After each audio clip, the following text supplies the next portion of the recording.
Hello everybody, Bayou Boogeyman here. We're gonna do another little background pack opening for y'all while we talk about kind of what just happened. This just happened a couple hours ago. But Logan Paul sold his illustration Pikachu, and I think he bought it for like 5.3 million or somewhere around there, and they just sold it for 16.492 million. So we'll say $16.5 million. And it's interesting because you've seen the people that, if you watch the thing, if not, go check it out. But they brought in everybody in that wanted to buy a pack out of this box, this first edition box, and you've seen like international buyers. There's older people, that there was jewelry people, there were big YouTubers, there was people who were in the space, but they got a lot of money. Where like I don't know, 100K for a pack isn't crazy for them. And then you see the guy who actually won the auction. He's like a 32-year-old guy. He was sitting in the room and bidding on this thing live while he's watching the opening. And he's like a 32-year-old. He's saying he's a treasure hunter, where he wants to like buy treasures. He wants to buy like the Declaration of Independence. He wants to buy a full T-Rex. He wants to like get treasures of I don't know, of the world. And he's a young cat, and he had like his stepbrother or somebody with him who he's a film director. He's recording everything we're doing right now. We're literally shooting a movie.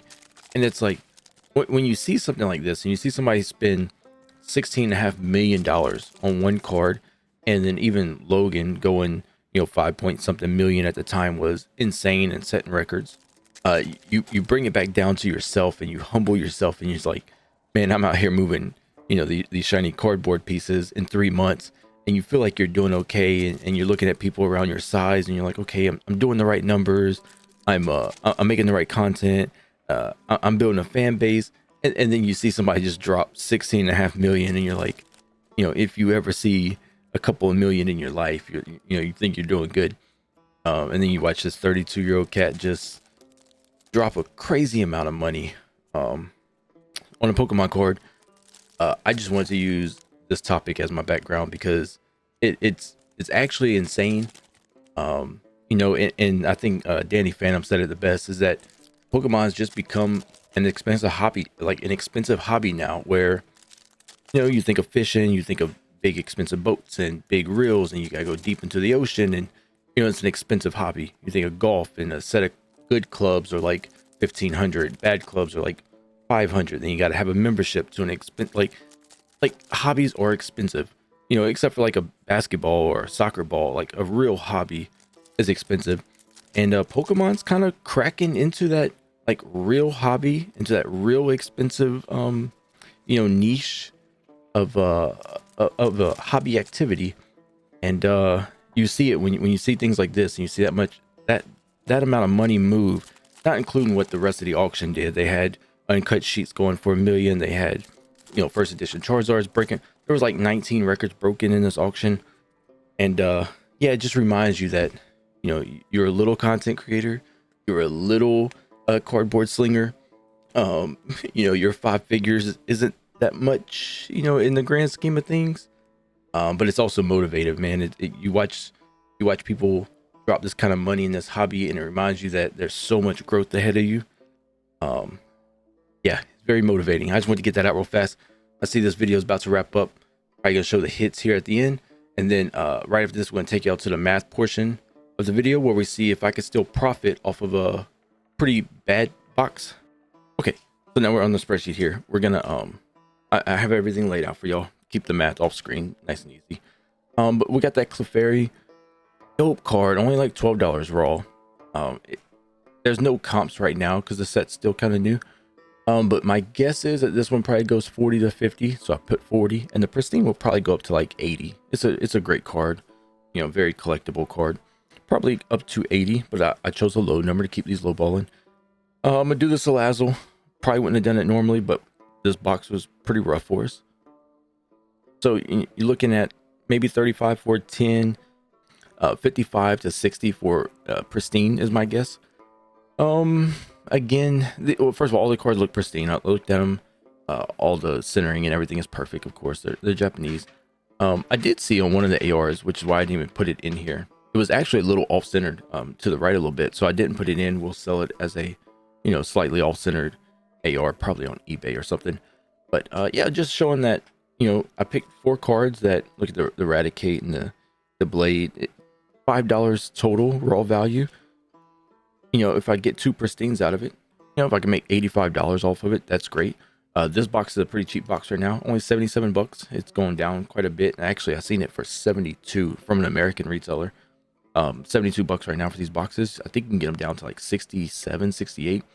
So easy margins to make there. I mean, one card kind of gets your money back. 3 cards is profit. And then breaking down the bulk, the extra EXs, ARs, about 7 bucks. Hollows, about $4 worth. The trainers are pretty big in this set, about $10 worth. I was talking about the Pokedex and stuff like that. Sorry, the Pokepad. They're like $1.50 still. But a lot of the trainers in this set are $1 a piece. The big Pokemon, about $9 worth. About $30 total in bulk selling. About $210 if we get the grades we wanted. It's about $240 altogether. The box costs $77. That's $163 profit. So, if you can get the box, rip it, not have good hits at all. Like these, in my opinion, are probably the worst set of hits you can get in this box. And still profit $163 at the end of the month. And like I said in the opening part of the video, you times this by 5, you open up 5 boxes, you send them out. You're one of the first ones to do it. You're one of the first ones to get the CGC. You got the first ones on the market. You got your own website. Sell them for, market, well, a little under market value. You only lose 3% in the sellings. All this is like margins for profits. I have some cards returning, I think in a week. I think I was talking about it in the opening. I'm about to send out another 30. I'll have that video out here in a moment. But in that 30 lot submission, there's going to be like 15 Japanese cards in there. And mixed in with a lot of new Riftbound stuff, Spirit Forge. I got a few promo cards sending out. That's going to be a great video. But yeah, man, just if you buy 5 boxes, you're going to pay, 5 times 8, you're going to pay, roughly $400. You rip them all, you may get, we got 4 cards here to trade. So say you got 16 cards to grade for $400. You're bound to hit one big hit. If not, at least, I don't know, 16 cards, if they all pristines or 10s, like you make your money back. And then if you sell bulk, which, if you just open up a TCG player account, you can sell bulk at, lowest listing, sells really fast. You make your money back. So this is our current business model now. We went from strictly bulk selling into opening Japanese for CGC cards. So we're testing this out. We're going to give it a few months, see what happens. If it starts booming, we might go back into English. But for now, this is our business model. And I'm just being transparent with y'all, showing you how we're doing it. And maybe y'all could take some inspiration from it and get you a few cards graded. But thanks for watching, guys. Try to keep this one a nice short one. And remember, the swamp is growing. Don't get lost out there.